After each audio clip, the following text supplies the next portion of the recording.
Hello, my name is David Mons. Today I will be doing my presentation on a book called Culturize. Every student, every day, whatever it takes.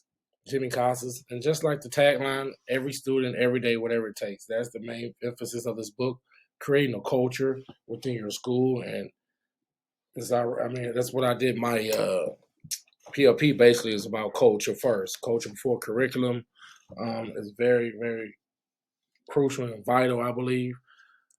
The book starts off with Jimmy basically has a lot of life stories within this book. And the first story he talks about is his baseball coach and how his baseball coach, they were, they didn't have a great relationship. And he struggled with his baseball coach, ended up quitting. The baseball coach comes to the house. He's thinking that the coach is going to beg him to come back on the team. And all the coach did was ask for the uniform, turned around, and walked off. And the author says for 32 years, the lack of interest, the inability to show he cared, left Jimmy for 32 years still wondering, why. So it basically tells us how can adults not think about our actions and how they can impact a child for the remainder of their life. We must ask ourselves these questions every day. And here are a few questions as administrator. I want to did my self reflection. Do we need to pause and step back and view our culture through the eyes of every student every day? What does the beliefs, attitudes, behaviors, interactions with our staff and students with each other entail? Have we reached a point where we are willing to allow an average typical culture to determine our students or schools' potential for success? Uh, Moving on, the 6 chapters in the book. It's a quick book, short book, but the 4 core principles: be a champion for all students, expect excellence of everyone, carry the banner, and the next is be a merchant of hope.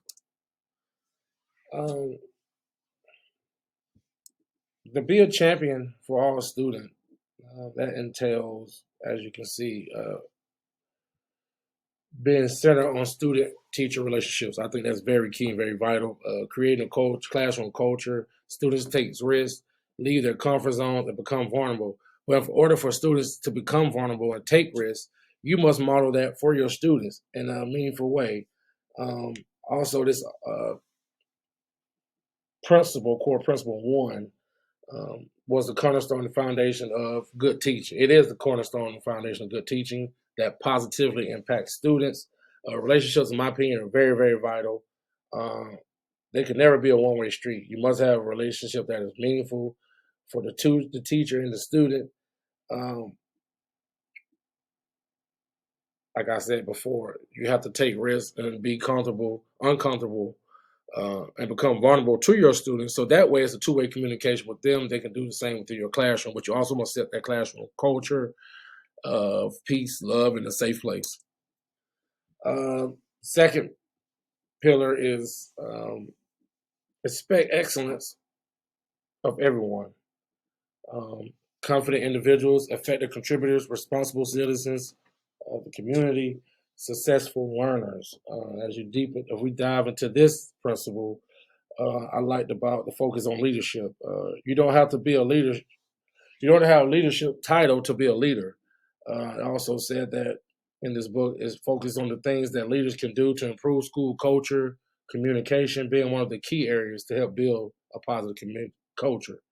Um, this really stuck with me because I'm very, very transparent with my teachers and my students. I'm very open. I have an open door policy. They know they can come to me and talk to me about anything. We're all professionals.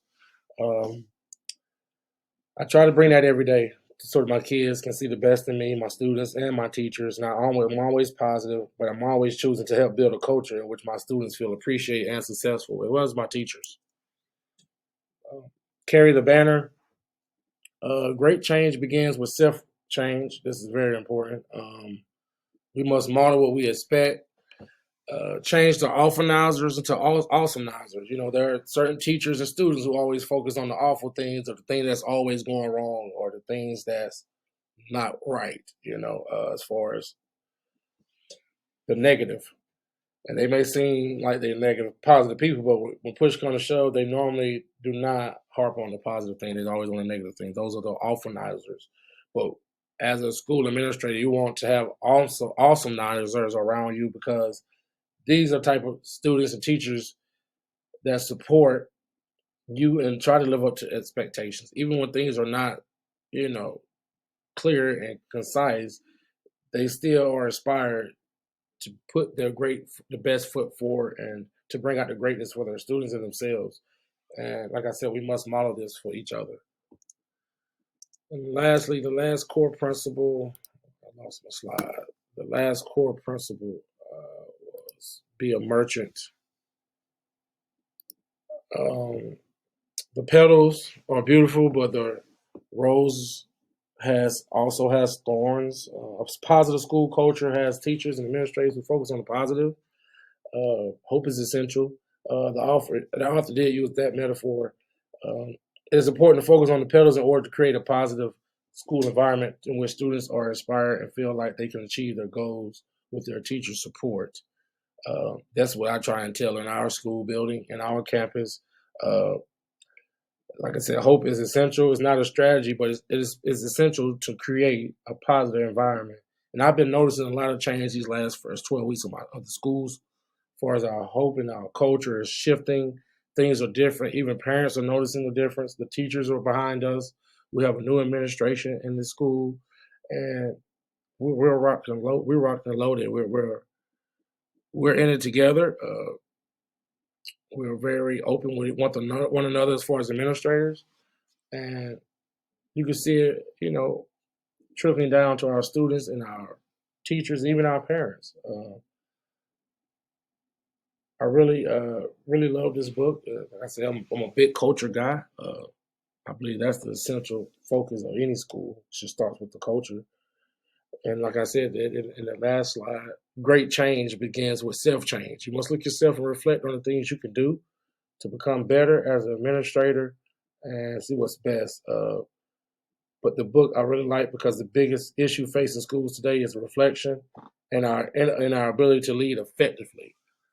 My name is David Munn. This is the end of my presentation.